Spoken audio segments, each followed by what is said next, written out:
Yung mga nagsasabi na napakahirap ng buhay, sila lang nagsasabi niya, haka-haka lang Haka-haka lang daw. nila yan.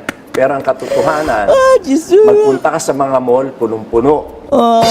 Ay, punong-puno ang mall dahil hindi yan mahihirap doon. Kung sasabihin natin na lahat ng Pilipino ay magpunta sa mall, wala nang space, siksikan na yan. Ilan lang ba ang mall dito, di ba?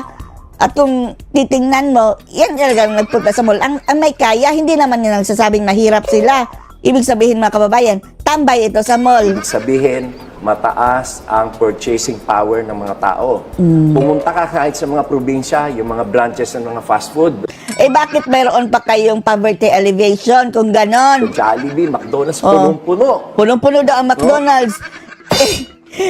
I-ask mo sila doon, may trabaho ba kayo? O meron niyang mga trabaho. Yun lang ang yung may kaya.